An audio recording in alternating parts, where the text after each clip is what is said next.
សួស្តីព្រឹកនេះសូមជូនពរដល់អ្នកទាំងអស់គ្នាសូមព្រះគុណនិងសន្តិភាពពីព្រះអម្ចាស់និងព្រះអង្គជាព្រះអង្គសង្គ្រោះរបស់យើងគឺព្រះយេស៊ូវគ្រីស្ទ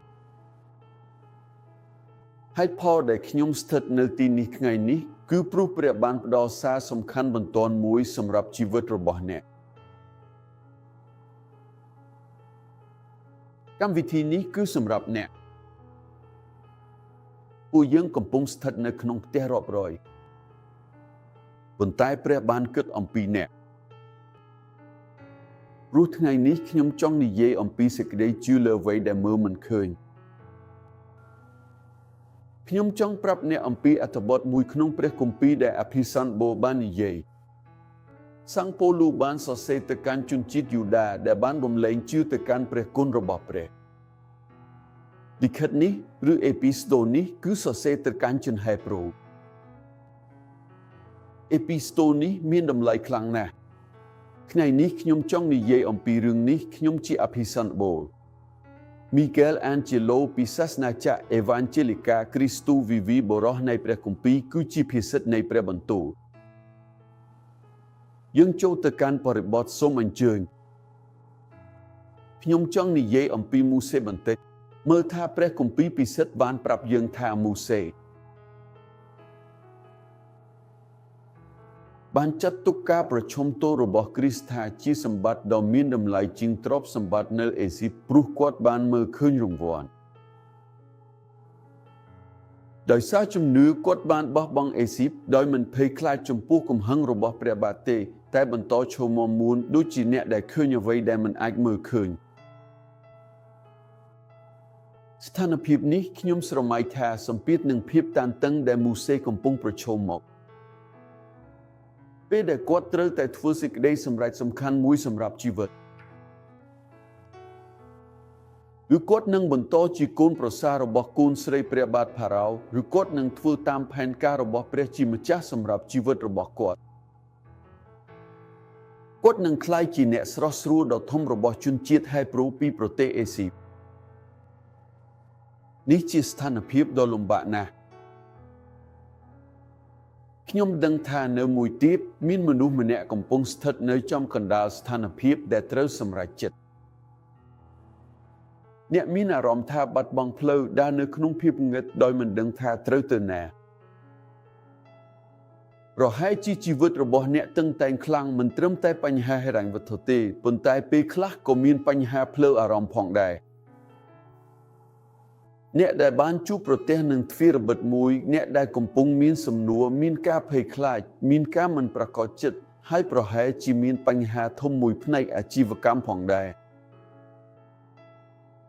ហើយអ្នកបានសួរខ្លួនឯងនៅពេលដែលអ្នកកំពុងតែអង្គុយនៅក្នុងការិយាល័យធ្វើការរបស់អ្នកឬក៏នៅពេលដែលអ្នកកំពុងតែសម្រាកនៅផ្ទះឬពេលអ្នកបើកឡានថា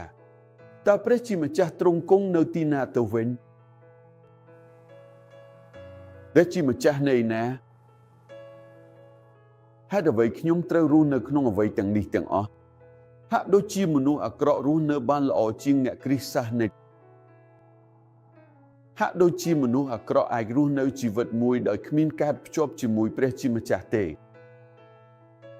ហើយហាក់ដូចជាមនុស្សដែលមានអ្វីមួយពីព្រះអម្ចាស់នៅក្នុងបេះដូងរបស់ពួកគេហាក់ដូចជាអ្វីគ្រប់យ៉ាងពិបាកជានិច្ចប៉ុន្តែជាមួយអត្ថបទនេះម៉ូសេបានបង្រៀនយើងអំពីគោលការណ៍មួយដ៏មានអំណាចខ្លាំងណាស់ជំនឿដ៏មុតមមពិតប្រាកដគឺជាសេចក្តីជំនឿលើអ្វីដែលយើងមើលមិនឃើញដោយភ្នែកទេជាសេចក្តីជំនឿលើអ្វីដែលហាក់ដូចជាមិនអាចទៅរួចតាមបែបធម្មជាតិហើយទោះបីជាស្ថិតក្នុងកាលៈទេសៈណាក៏ដោយក៏យើងនៅតែរក្សាជំហរយ៉ាងរឹងមាំបំផុតនៅចំពោះមុខរាល់ការលំបាកទាំងឡាយដែលបានកើតឡើងបុកមាត់នឹងសត្រូវមើលទៅម៉ូសេរស់នៅក្នុងវប្បធម៌អេស៊ីបនៅក្នុងព្រះបរមរាជវាំងមានទ្រព្យសម្បត្តិទាំងអស់នៃពិភពលោកមានវប្បធម៌ទាំងអស់នៃពិភពលោកហើយគាត់ត្រូវការធ្វើសេចក្តីសម្រេចនៅពេលដែលអ្នកមើលហើយនិយាយថាតើខ្ញុំនឹងធ្វើអ្វី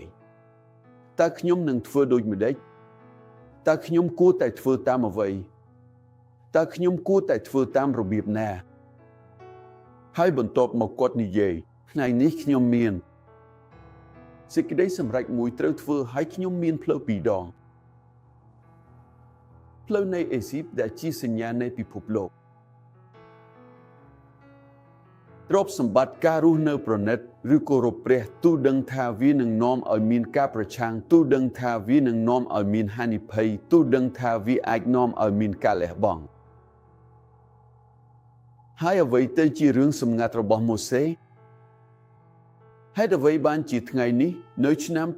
2025នៅថ្ងៃទី20ខែមេសាថ្ងៃបុណ្យអ៊ីស្ទ័រថ្ងៃដែលយើងអបអរសាទរការរស់ឡើងវិញរបស់ព្រះគ្រីស្ទហេតុអ្វីបានជាពាក្យនេះមានសារៈសំខាន់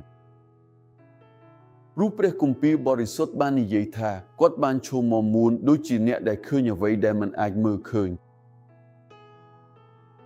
គាត់ជឿ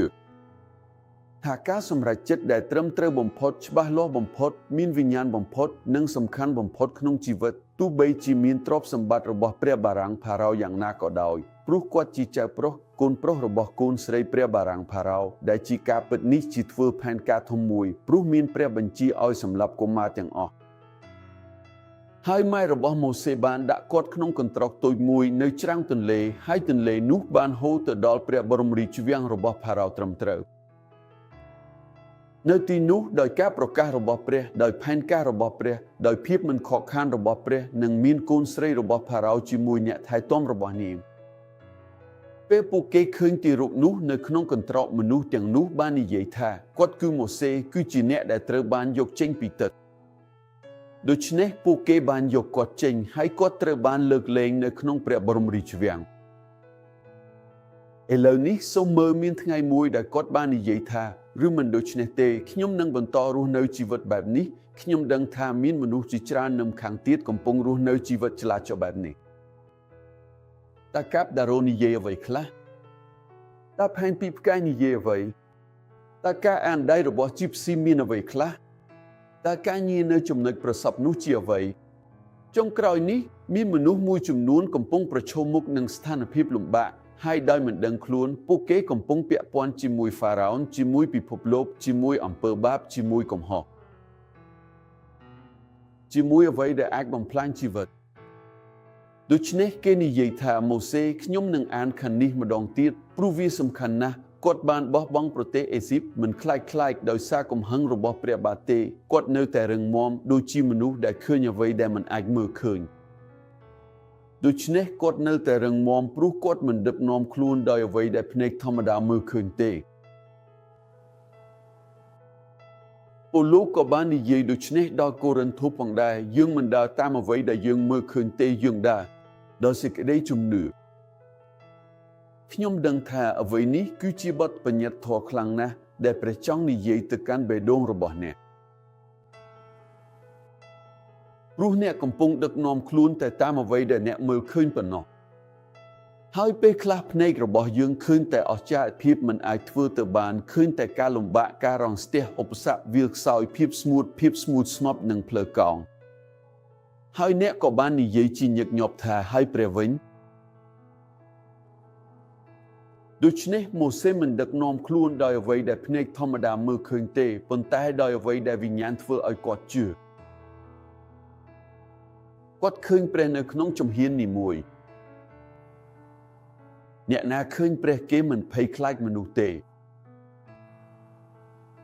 គាត់បានសម្រេចចិត្តដោយឯករាជ្យមិនថាមានកំហឹងរបស់ព្រះបាទឬក៏របស់ពិភពលោកក៏ដូចជាការអំពាវនាវរបស់ពិភពលោកក៏ដោយ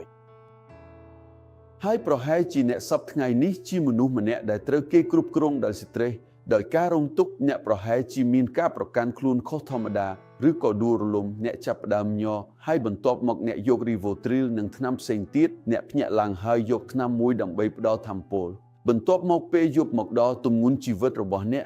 យករីវ៉ូទ្រីលម្ដង1 2 3 10 20ចំណិតហើយអ្នកកំពុងរស់នៅជីវិតមួយដែលមើលទៅដូចជាកំពុងត្រូវបំផ្លាញ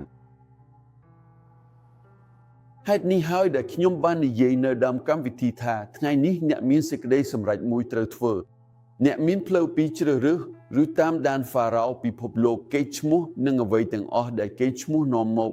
រស់នៅជាមួយសេចក្តីសម្រេចសំខាន់បំផុតក្នុងជីវិតគឺជីវិតនៃសេចក្តីជឿសេចក្តីជឿជាអ្វីព្រះគម្ពីរព្រះវិញ្ញាណបរិសុទ្ធបាននិយាយថាសេចក្តីជឿ គឺជាការប្រកបចិត្តលើអ្វីដែលកំពុងសង្ឃឹមនិងជាការជឿជាក់លើព្រឹត្តិការណ៍មួយដែលមិនអាចមើលឃើញសេចក្តីជឿគឺជាការប្រកបចិត្តនេះគឺជាអំណោយមួយពីព្រះពោលបាននិយាយថាដោយព្រះគុណអ្នកត្រូវបានសង្គ្រោះតាមរយៈសេចក្តីជឿនេះមិនមកពីអ្នកទេវាជាអំណោយមួយពីព្រះវាជាការិស្មាពីព្រះសេចក្តីជឿមកពីការស្ដាប់ព្រះបន្ទូលពេលអ្នកស្ដាប់ព្រះបន្ទូលហើយព្រះបន្ទូលរបស់គ្រីស្ទអ្នកដឹងថានេះមិនមែនជាសេចក្តីជឿខ្សោយទេមិនមែនជាសេចក្តីជឿនៃសាច់ឈាមទេវាមិនមែនជាសេចក្តីជឿដែលផ្អែកលើអារម្មណ៍ទេវាជាសេចក្តីជឿដ៏រឹងមាំវាជាការប្រកបចិត្តសូមនិយាយថាវាជាការប្រកបចិត្តសូមនិយាយថាវាជាការច្បាស់លាស់វាជារឿងដែលវិញ្ញាណដាក់ចូលពេលស្ដាប់ព្រះបន្ទូលដែលធ្វើឲ្យយើងអាចមើលឃើញបានការប្រព្រឹត្តរបស់ព្រះទោះបីអ្វីទាំងអស់ហាក់ដូចជាយ៉ាងលំបាកក៏ដោយមិនមែនជាវិធីដែលអ្នកកំពុងរស់នៅទេអ្វីទាំងអស់ហាក់ដូចជាយ៉ាងលំបាក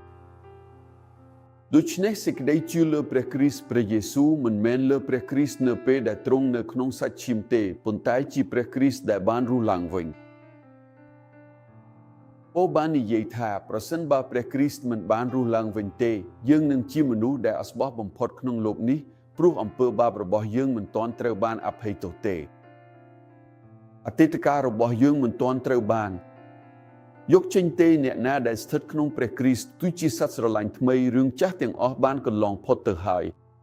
ខ្ញុំមិនអាចនិយាយថាអ្វីទាំងអស់បានកន្លងផុតទៅហើយទេខ្ញុំជាបុរសថ្មីខ្ញុំជាស្ត្រីថ្មីយើងជាគ្រួសារថ្មីខ្ញុំជាអ្នកជំនួញថ្មីមិនអាចនិយាយបែបនោះបានទេការរស់ឡើងវិញរបស់ព្រះយេស៊ូវបានធ្វើឲ្យយើងជឿលើសេចក្តីជឿមួយការតាំងចិត្តមួយប្រភេទនៃការជឿទុកចិត្តមួយដែលធ្វើឲ្យយើងទៅស៊ូហើយឈ្នះដូចជាអ្នកដែលឈ្នះមុនស្រាប់នេះហើយជាសេចក្តីជឿខ្ញុំនិយាយថាខ្ញុំឈ្នះខ្ញុំមានជ័យជំនះទោះបីជាការពិតនោះមិនទាន់កើតឡើងក៏ដោយនេះគឺសំខាន់ណាស់ខ្ញុំមិនកំពុងនិយាយអំពីអូយូតូភីមួយទេខ្ញុំមិនកំពុងប្រើរឿងព្រេងនិទាននៅទីនេះទេខ្ញុំកំពុងនិយាយពីសេចក្តីពិតដ៏អស្ចារ្យនិងអំណោយអំដោយអស់ដែលជាជីវិតនៃសេចក្តីជឿក្នុងព្រះយេស៊ូវគ្រីស្ទព្រះអង្គដែលបានរស់ឡើងវិញយើងមិនមានការហៅឲ្យរស់នៅជាមួយព្រះគ្រីស្ទក្នុងសម័យព្រះអង្គនៅក្នុងសាច់ឈាមទៀតទេខ្ញុំមិនចាំបាច់ធ្វើការរងចាំយប់ឬឈប់បរិភោគអាហាររយៈពេលមួយសប្តាហ៍ទៀតទេខ្ញុំមិនចាំបាច់ធ្វើពិធីសាសនាឬពិធីបែបយូដៃទៀតទេព្រះគុណរបស់ព្រះបានដោះស្រាយខ្ញុំចេញពីអ្វីទាំងអស់នេះដោះស្រាយខ្ញុំចេញពីការប្រន្ទាទោសដោះស្រាយខ្ញុំចេញពីជីវិតមួយជីវិតដែលខ្វះខាតទាបតែងតែរស់នៅក្នុងអ្វីដែលមិនអាចទីទុកបានទេសេចក្តីជឿធ្វើឲ្យខ្ញុំដើរធ្វើឲ្យខ្ញុំឈ្នះហើយមុនពេលវាអង្គុយមកខ្ញុំអាចទូទីនិងប្រកាសអំពីជ័យជំនះទោះបីជាជ័យជំនះមិនទាន់មកដល់ឡើយក៏ដោយប៉ុន្តែខ្ញុំជឿលើជ័យជំនះហើយខ្ញុំចង់ផ្ញើអារម្មណ៍នេះទៅឲ្យអ្នកជាសហគ្រិនធំម្នាក់អ្នកជាវិជ្ជាជីវៈឯករាជ្យម្នាក់អ្នកអាចជាអ្នកគ្រប់គ្រងអ្នកស្រីម្ចាស់ផ្ទះអ្នកចាស់អ្នកដែលស្ថិតនៅក្នុងពន្ធនាគារឬអ្នកដែលស្ថិតនៅក្នុងមន្ទីរពេទ្យអ្នកកំពុងស្ថិតនៅក្នុងបន្ទប់ថែទាំពិសេសមាននរណាម្នាក់យក iPad ឬទូរស័ព្ទដៃមកហើយអ្នកកំពុងមើលពិធីបូជាតាមបណ្ដាញសង្គមខ្ញុំមកប្រាប់អ្នកថាសូមជឿហើយឈរមាំមួនដូចជាអ្នកដែលឃើញអ្វីដែលមិនអាចឃើញសូមក្លាយជាមនុស្សមាំមួនមានវិន័យមានការអត់ធ្មត់ព្រោះគ្មាននរណាម្នាក់ទទួលបានជោគជ័យក្នុងជីវិតទេប្រសិនបើគ្មានវិន័យមាំមួននិងអត់ធ្មត់ហើយតើការមើលដូចជាអ្នកឃើញអ្វីដែលមិនអាចឃើញវិញយ៉ាងដូចម្តេចប្រហែលជាអ្នកនឹងនិយាយថាពន្លកអភិសេកពិភពលោកមិនអាចយល់អំពីរឿងនេះទេតែស្ថានសួគ៌គោរពជំនឿ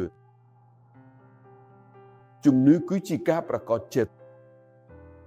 ពោលបាននិយាយទៅកាន់ជនរោមថាអ្នកសុចរិតនឹងរស់ដោយជំនឿអ្នកសុចរិតនឹងរស់ដោយជំនឿ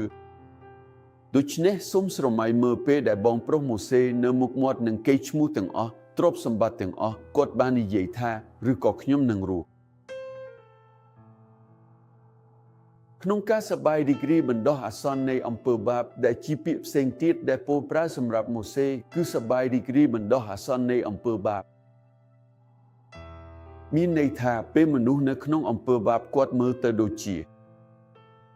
គាត់មានអារម្មណ៍សប្បាយមនុស្សនិយាយថាខ្ញុំមានអារម្មណ៍សប្បាយពេលផឹកស្រាខ្ញុំមានអារម្មណ៍សប្បាយពេលខ្ញុំដកខ្យល់ថ្នាំខ្ញុំមានអារម្មណ៍សប្បាយពេលខ្ញុំចាក់ថ្នាំខ្ញុំមានអារម្មណ៍សប្បាយពេលខ្ញុំជក់ថ្នាំក្រកខ្ញុំមានអារម្មណ៍សប្បាយពេលខ្ញុំបោកខ្ញុំមានអារម្មណ៍សប្បាយក្នុងសកម្មភាពផ្លូវភេទក្រៅអាពាហ៍ពិពាហ៍ដូច្នេះសប្បាយរីករាយនៃអំពើបាបសូមស្ដាប់ណាស្រឡាញ់ទេពួកវាទាំងអស់គឺជាបណ្ដោះអាសន្នទាំងអស់គ្មានសប្បាយរីករាយណាមួយនៃអំពើបាបដែលអាចជួយឲ្យមនុស្សរស់បានទេផ្ទុយទៅវិញអំពើបាបនាំឲ្យស្លាប់តើព្រះចង់ឲ្យអ្នកមានអ្វីជីវិតព្រះយេស៊ូវបាននិយាយថាខ្ញុំមកដើម្បីឲ្យពួកគេមានជីវិតហើយមានជីវិតយ៉ាងលើសលប់ដូច្នេះម៉ូសេបាននិយាយថាខ្ញុំមិនពេញចិត្តនឹងសប្បាយរីករាយបណ្ដោះអាសន្ននៃអំពើបាបទេព្រោះឪពុកចុងរបស់ខ្ញុំផ្ដល់អ្វីល្អបំផុតខ្ញុំគាត់គឺជាព្រះបាទផារ៉ោខ្ញុំស្ថិតនៅក្នុងវាំងជើងខ្ញុំមានរថយន្ត Ferrari មួយខ្ញុំមាន Lamborghini មួយខ្ញុំមានទូកយ៉ាត50ជើងមួយខ្ញុំមានលីលីកុបធរខ្ញុំមានយន្តហោះផងដែរអ្វីទាំងនេះសុទ្ធតែបណ្ដោះអាសន្នអ្វីទាំងនេះសុទ្ធតែបណ្ដោះអាសន្នមនុស្សដ៏ធំទាំងអស់នៅលើផែនដីនេះយ៉ាងហោចណាស់ចាប់ពី30ឆ្នាំមកនេះមនុស្សដ៏ធំនឹងមានអំណាចទាំងអស់មិននៅលើផែនដីទៀតទេអ្នកទាំងអស់ដែលគិតថាពួកគេមិនដែលស្លាប់ទេពួកគេបានស្លាប់រួចហើយឬអ្នកដែលគិតថាពួកគេមិននឹងស្លាប់ទេពួកគេក៏បានស្លាប់រួចហើយមានមនុស្សខ្លះគិតថាពួកគេមិននឹងស្លាប់ទេហើយមានមនុស្សខ្លះរស់នៅដោយមិនដែលបានរស់ពិតប្រាកដការអញ្ជើញនៅព្រឹកថ្ងៃបុណ្យ Easter នេះគឺជាការរស់ឡើងវិញជាជីវិតជាកិត្តិយសរបស់ព្រះអម្ចាស់គឺជាការស្គាល់យ៉ាងជិតស្និទ្ធនឹងអធិការកធំនៃការសារភាពរបស់យើងគាត់ជាគ្រូចិញ្ចឹមចម្បងនៃជាមគាត់ជាអភិបាលនិងគ្រូចិញ្ចឹមនៃព្រលឹងយើងព្រះអម្ចាស់និងព្រះអង្គជាម្ចាស់ជួយសង្គ្រោះយើងព្រះយេស៊ូវគ្រីស្ទដល់ព្រះអង្គគឺមានកិត្តិយសដល់ព្រះអង្គគឺមានការសរសើរដល់ព្រះអង្គគឺមានកេរ្តិ៍ឈ្មោះព្រោះព្រះអង្គមិនស្ថិតនៅក្នុងភ្នូរមួយនៅទីក្រុងយេរូសាឡឹមទេពិភពលោកទាំងមូលដែលធ្លាប់ធ្វើដំណើរទៅយេរូសាឡឹមសុទ្ធតែដឹងថាភ្នូរនោះទេព្រះអង្គបានរស់ឡើងវិញនៅថ្ងៃទី3ហើយព្រះអង្គបានឡើងទៅស្ថិតនៅស្ថានសួគ៌ព្រះអង្គបានផ្ញើព្រះវិញ្ញាណបរិសុទ្ធអ្នកឲ្យការលួងលោមដែលជាព្រះជាម្ចាស់ផ្ទាល់ហើយព្រះអង្គបាននិយាយថាខ្ញុំនឹងត្រឡប់មកវិញហើយសាសនាចក្រគ្រីស្ទានសាសនាចក្ររបស់ព្រះយេស៊ូវគឺជាស្ថាប័នតែមួយគត់ដែលព្រះអង្គបានបង្កើតនៅលើផែនដីនេះព្រះយេស៊ូវមិនបានបង្កើតស្ថាប័នផ្សេងទៀតឡើយព្រះអង្គបាននិយាយថាខ្ញុំនឹងសង់សាសនាចក្ររបស់ខ្ញុំហើយទ្វាររបស់នរកនឹងមិនអាចឈ្នះសាសនាចក្រនេះបានទេស្ថាប័នតែមួយគត់ដែលព្រះបានបង្កើតគឺសាសនាចក្រហើយសាសនាចក្រវាជាកន្លែងពិតប្រាកដដែលជាមត្រូវតែស្ថិតនៅដែលអ្នកគ្រប់គ្រងត្រូវតែថែរក្សាមិនអាចធ្វើជាអ្នកពាណិជ្ជកម្មមិនអាចយកសាសនាចិត្តទៅជាការជួញដូរបានទេគាត់ត្រូវតែជាគ្រូសាសនាដែលផ្ដល់អាហារថែរក្សាផ្ដល់ការលួងលោមផ្ដល់ការលួងទុកចិត្តនិងជួយឲ្យមនុស្សម្នាក់ចូលរួមជាមួយគ្នានៅក្នុងនគរដែលមិនអាចរញ្ជួយបាននោះគឺជានគររបស់ព្រះពិភពលោកមិនយល់អំពីរឿងនេះទេមនុស្សធម្មជាតិថាវាជារឿងឆ្កួតរូបព្រះគម្ពីរបាននិយាយថាវាជារឿងឆ្កួតសម្រាប់អ្នកដែលបាត់បង់ប៉ុន្តែវាជាការពិតសម្រាប់អ្នកដែលបានសង្គ្រោះហើយខ្ញុំចង់ប្រាប់អ្នកថ្ងៃនេះថាសូមសម្រេចចិត្តនេះកុំដើរតាមពិភពលោកទៀតកុំដើរតាមហ្វារ៉ោទៀតសូមដើរតាមព្រះយេស៊ូវសូមប្រគល់ជីវិតរបស់អ្នកឲ្យព្រះយេស៊ូវសូមចុះចាញ់នៅមុខព្រះអង្គសូមកាត់បំបែកខ្សែទំនាក់ទំនងជាមួយពិភពលោកជាមួយការសប្បាយរីករាយបណ្ដោះអាសន្ននៃអំពើបាបអ្នកមិនចាំបាច់ត្រូវការថ្នាំ Rivotril ថ្នាំបំបាត់ក្តីព្រួយឬថ្នាំទាំងនោះធ្វើឲ្យមនុស្សមានអារម្មណ៍លើសធម្មតាដែលមិនមែនជាអារម្មណ៍ធម្មជាតិធ្វើឲ្យមនុស្សស្រវឹងធ្វើឲ្យមនុស្សរស់នៅជីវិតមួយដែលមិនតាក់ទងអ្វីនឹងជីវិតពិតទេវាជាព្រះយេស៊ូវព្រះអង្គបាននិយាយថាខ្ញុំបានមកដើម្បីឲ្យពួកគេមានជីវិតនិងមានជីវិតយ៉ាងលើសលប់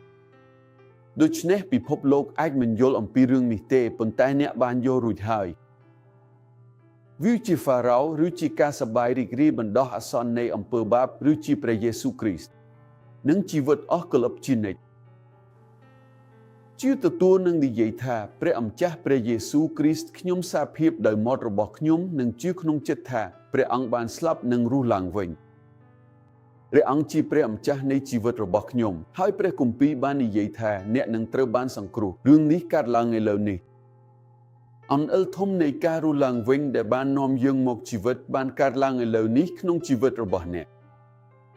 សូមសរសើរព្រះជាម្ចាស់និងសូមព្រះអង្គបានគោរពដ៏អស្ចារ្យដោយសារតែរឿងនេះពិភពលោកអាចមិនយល់ទេប៉ុន្តែសេចក្តីជឿដែលត្រូវបានគោរពដោយព្រះជាម្ចាស់គឺជាសេចក្តីជឿតាមព្រះគម្ពីរសេចក្តីជឿលើព្រះអម្ចាស់និងព្រះអង្គជាអ្នកសង្គ្រោះយើងព្រះយេស៊ូវគ្រីស្ទល្អណាស់ឥឡូវនេះយើងនៅសល់ពេលបន្តិចទៀតបន្ទាប់ពីសារនេះខ្ញុំចង់រំលឹកអ្នកថាយើងគឺជាសាសនាចក្រអេវ៉ាន់ជេលីកាគ្រីស្ទូវីវី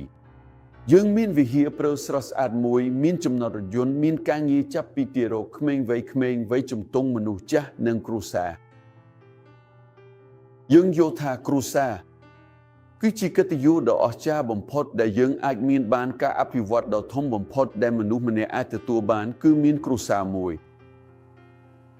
ខ្ញុំសូមអរគុណក្រុមការងាររបស់ខ្ញុំដែលបានជួយខ្ញុំអស់រយៈពេលជាច្រើនឆ្នាំក្នុងការថតវីដេអូទូរទស្សន៍សូមអរគុណដល់អ្នកទាំងអស់ដែលខ្ញុំស្រឡាញ់និងអ្នកដែលជាផ្នែកមួយនៃគ្រួសារ Cristo Viva Online ពីព្រោះមនុស្សនៅកន្លែងផ្សេងគ្នានៅលើពិភពលោកមិនអាចទៅដល់សាសនាចក្រទៅវិហារធំឬទៅផ្ទះរបស់ព្រះបតាបានទេប៉ុន្តែពួកគេអនុញ្ញាតឲ្យខ្ញុំធ្វើជាគ្រូសាសនារបស់ពួកគេបានជ្រើសរើសសេវាកម្មរបស់យើងជាជីវិតរបស់ពួកគេជាផ្ទះវិញ្ញាណរបស់ពួកគេទោះបីជាពួកគេស្ថិតនៅឆ្ងាយក៏ដោយ